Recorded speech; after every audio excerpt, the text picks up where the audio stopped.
con ciertos diagramas para que nosotros podamos interpretar. Hemos explicado en clase de que los elementos mecánicos es el grupo de elementos mecánicos que hay dentro de las cajas automáticas, es el grupo de mayor importancia,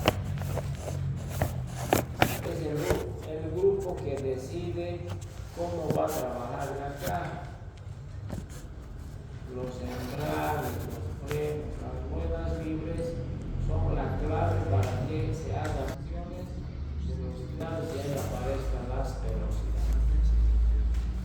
Entonces, es muy importante que nosotros podamos identificar, podamos reconocer a qué se refiere la imagen o el gráfico, para que podamos interpretar claramente qué es lo que tiene internamente una caja automática. Para empezar, acá yo puedo reconocer 1, 2, 3 trenes hemicicloidales. Entonces nosotros sabemos que un tren hemicicloidal tiene 4 componentes. Primero, las piecitas que están al medio son engranajes que se llaman planetarios. Alrededor de los planetarios están engranados otros engranajes que se llaman satélites. Pero los satélites están ensamblados en un armazón que se llama portasatélites. Y todo eso está envuelto con un engranaje que se llama la corona. Entonces, acá está un tren hemicicloidal, son 3 trenes hemicicloidales Simpson. ¿Por qué? Porque están separaditos allá. ¿Ya? Entonces, para que estos trenes hemicicloidales generen o modifiquen lo que está entrando aquí por el eje de entrada, aquí hacia el eje de salida, lo que necesitamos es combinar sus movimientos. De eso se encargan los frenos, los embragues y las ruedas libres, que se llaman elementos mecánicos. ¿Está entendido? Entonces, generalmente, cuando se nos presenta así el diagrama interno de la caja automática, un freno, por ejemplo, un freno es un corchete apoyado a la carcasa. Este es un freno, es como una U invertida y tiene ahí como su pieza más o menos, en electrónica, que es masa, pieza. Acá también sabemos que los grupos que son frenos son grupos que están ensamblados o que están insertos a la carcasa. O sea, un freno cuando se activa ahí adentro, lo que hace es detener a una pieza del tren hemicicloidal y no soltarlo. Entonces, este es un freno, este es otro freno. Entonces, esta caja, por ejemplo, podemos decir, tiene 2 frenos. Luego, los embragues, un corchete que conecta 2 elementos giratorios. Hemos dicho, el embrague es una cosa que ahí está girando y hay otra cosa que está quieto, pero cuando ese grupo se aplica, entonces los dos empiezan a girar. Siguen girando, pero se acopla, se desacopla, se acopla, se desacopla. ¿Por qué? Porque para eso tiene ese grupo, se llama embrague. Entonces el embrague es un conjunto de discos, metales que se encargan de acoplar y desacoplar algún elemento del tren hemicicloidal en el mismo giro. Por eso los sellos todos son diferentes de los embragues. Entonces un embrague es aquel que dice un corchete que conecta 2 elementos. Este es un embrague, este no es un embrague porque no tiene tierra, nada, es un embrague. Entonces aquí hay 2 embragues en este gráfico. Y luego las ruedas libres, que son también un mecanismo dentro de la caja que sirve para detener el giro en un sentido y en el otro sentido dejarlo girar. Es clave las ruedas libres dentro de la caja automática. ¿Por qué? Gracias a la rueda libre se puede conseguir reversa, varias velocidades ahí. Por eso es que a veces estas ruedas libres, ya por alguna manipulación incorrecta, puede llegar a girarse en ambos sentidos y va a desaparecer el reversa. Desarmamos todos los grupos, los discos, todos están intactos, pero verificamos uno por uno la rueda libre y una de las ruedas libres se ha girado. Entonces, ¿qué significa que se ha girado? Que no detiene en un sentido, sino en ambos sentidos se gira, en el otro también. Entonces, la rueda libre no tiene que girar en un sentido y en el otro tiene que quedarse bloqueado. Entonces, es eso. Y la rueda libre generalmente son dos contactos unidos por una funda. Fíjense aquí, esta es una rueda libre, es como si fuera el suctor, ¿no? Que tenía una base, tenía ahí uno de los contactos móviles parecido a esa imagen, se lo identifica a una rueda libre. Aquí, por ejemplo, esta rueda libre, aparte de que va a detener y vas a dejar girar a un lado, dice que aquí hay como una tierra, significa que esta rueda libre está armado hacia la carcasa de la caja. Entonces, de esa forma se puede identificar los elementos dentro de una caja automática. Lo demás que nosotros ya hemos visto que es un freno, que es un ensayo, que es una rueda libre, simplemente aquí se lo está graficando para que uno pueda identificar lo que tiene adentro. Entonces, en base a eso, nosotros podemos explicar, por ejemplo, cómo se consigue la reversa utilizando este diagrama de flujo. Entonces, lo que dice que aquí el conductor, lo primero que ha hecho es el selector que tiene ahí. La puesto en la posición de reversa. En la posición de reversa.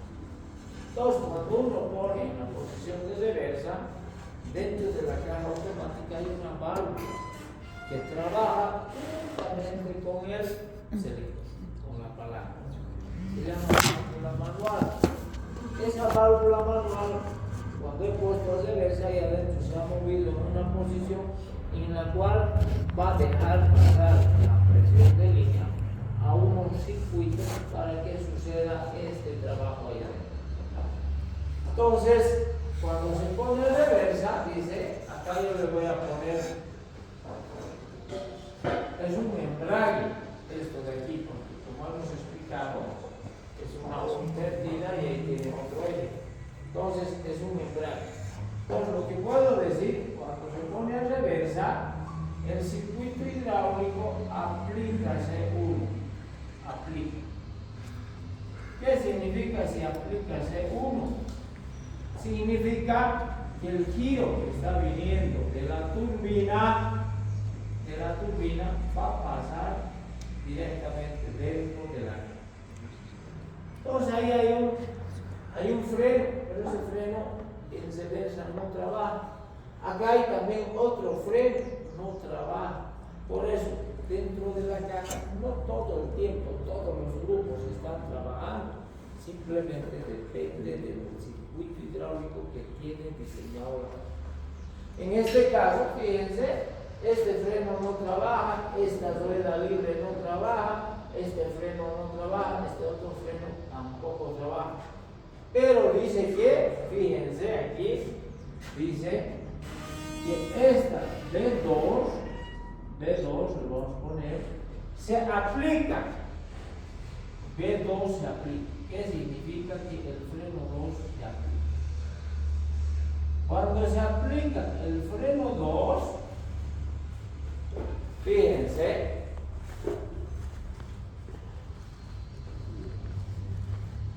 se detiene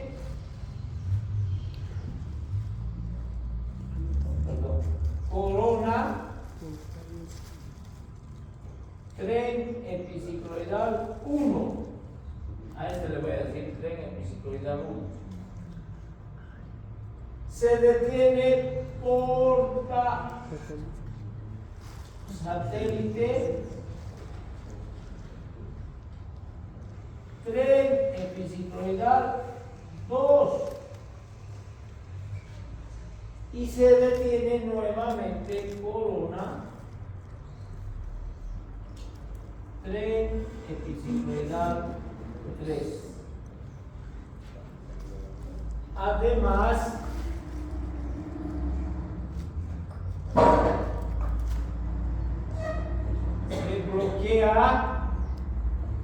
se bloquea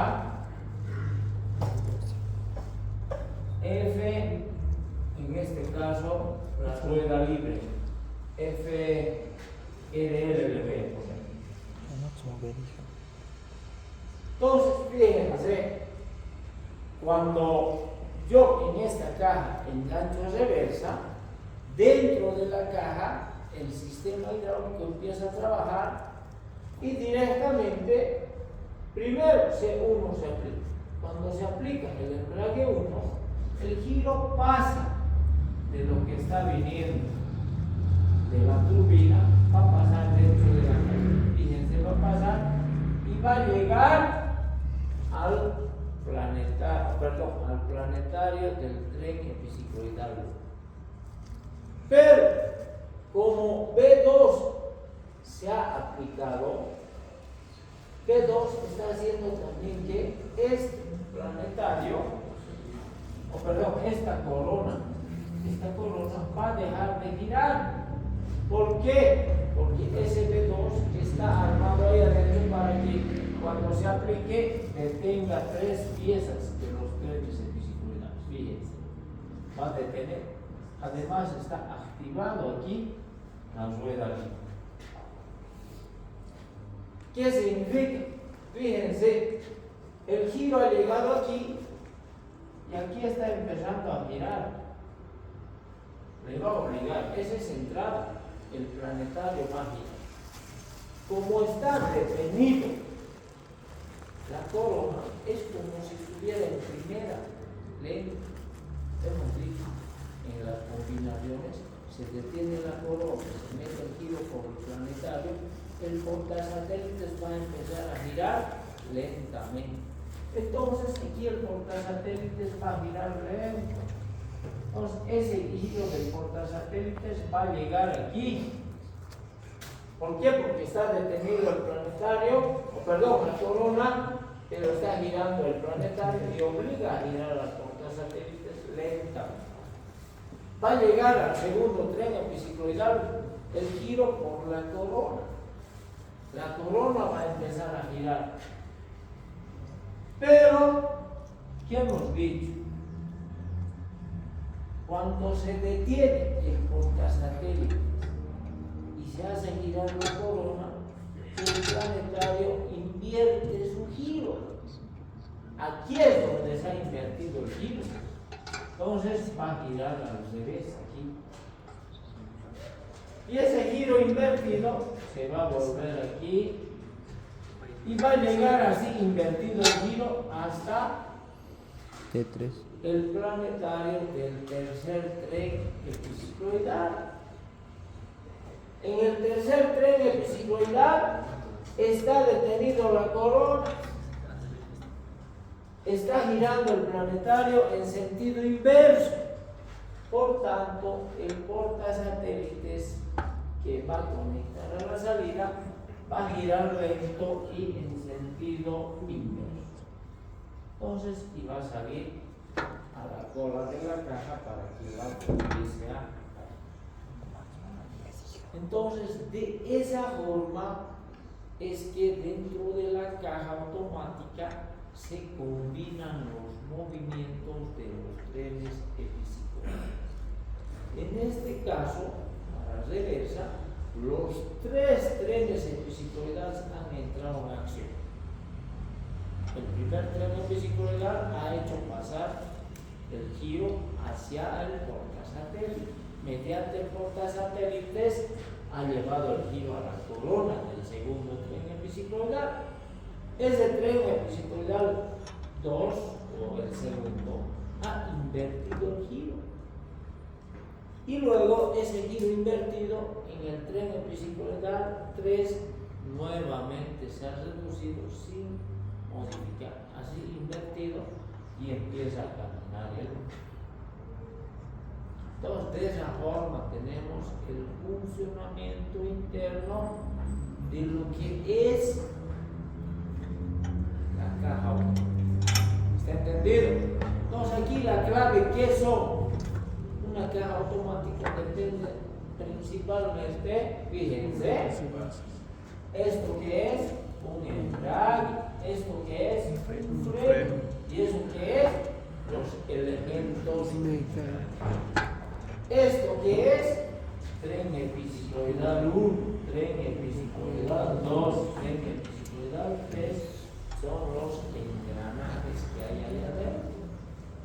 Entonces no es que solito se inventa el giro, no. Lo que pasa es que la hidráulica lo que hace es mandar presión a los embragues y a los frenos. Y esos son los que se van a activar en el momento preciso para la velocidad deseada. ¿Está entendido? Entonces yo creo que aquí no hay donde perderse. Como el giro de entrada aparece en la salida, reducido el invertido. Entonces lo que tienen que hacer ustedes es ¿entender? ¿Alguien tiene alguna duda?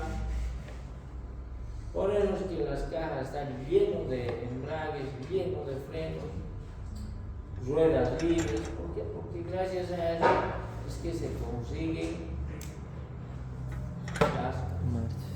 Aquí, por ejemplo, ¿cuál es la clave? Fíjense, aquí hay una rueda libre. Si esta rueda libre se gira, no va a haber reversa. Si este embrague patina, no va a haber reversa.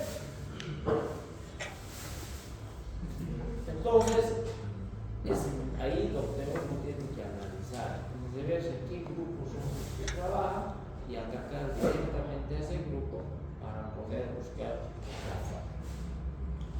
Entonces, de esa forma se tiene, digamos así, esta parte de la hidráulica,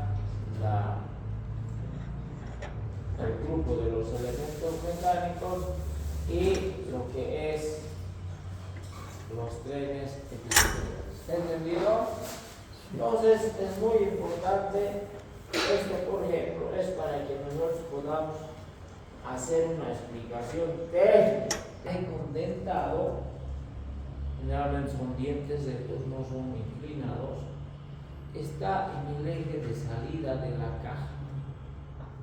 Cuando yo pongo a parqueo, hay un mecanismo ahí adentro que empuja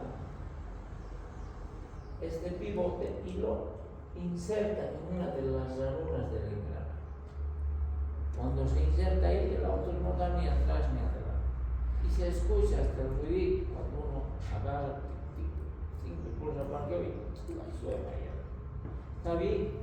Si no tuviera este mecanismo, en una pendiente yo no puedo estacionar ni en una subida. ¿Por qué? Porque el freno de mano a veces no está habilitado, qué sé yo. No había cómo asegurar un vehículo. Eso no sucede con la caja mecánica. La caja mecánica generalmente en primera, en reversa lo ponen y se queda quieto ahí. Pero en la caja automática, sí o sí, hay que poner a parqueo. Por eso es que en muchos vehículos, si no pones a parqueo el selector, no sale la llave de contacto. Es un sistema de seguridad.